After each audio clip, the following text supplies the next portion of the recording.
This week, we're looking at our church buildings and asking, what do they say to our local communities? As we begin, we're going to show photos that Heidi and I took when we first arrived in the West Norfolk Priory group. We toured the churches to make sure we had them all in our sat-nav, but more importantly, to have the opportunity to pray in each. So as we begin, let's have a few moments in silent prayer as each church appears on the screen. Let us pray for the church and the communities they serve.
Most of our churches have been around for centuries.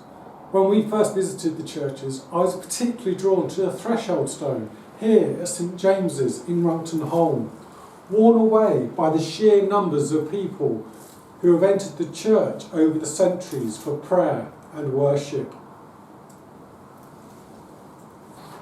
But of course, churches can also be set up in more modern buildings, some that don't even look like a church in the traditional sense of the word, but they are still church. Other churches don't even meet in what we might call a church building.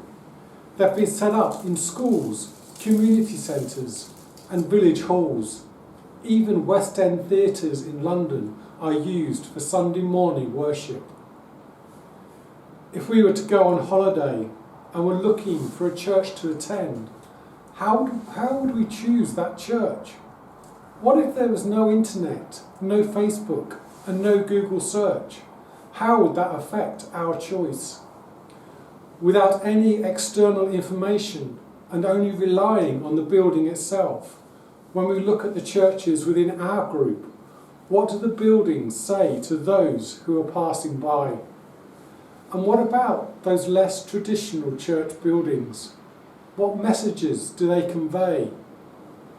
Before we look at these questions, I've asked Phil to share some of his thoughts on the history of church buildings. Phil has often shared little snippets about medieval church buildings, so I thought it would be great to hear from him today and to hear some of his insights. Thank you.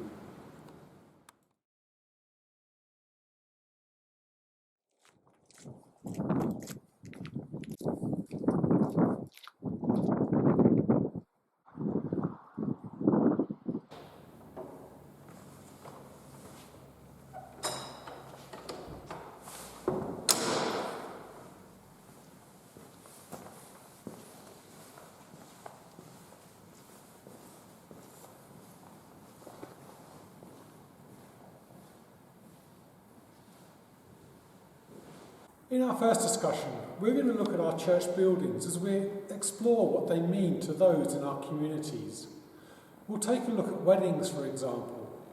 Apart from the fact that it's said that the Church of England has priced themselves out of the wedding market, many couples, particularly in rural communities such as ours, still choose to get married in the local church. So what is it that brings a couple to choose a church wedding? There's a similar question around funerals.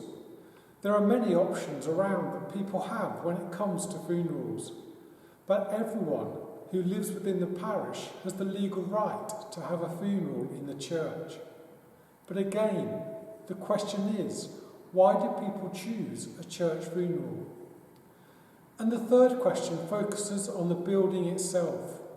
What do they portray to the outsider, the non-churchgoer who is just passing by? Are they inviting? If people are walking by, what might draw them to come in?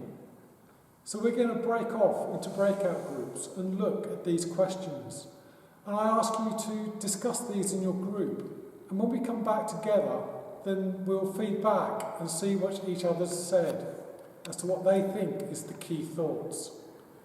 Someone in your group will have a copy of the questions, so don't worry if you weren't paying attention.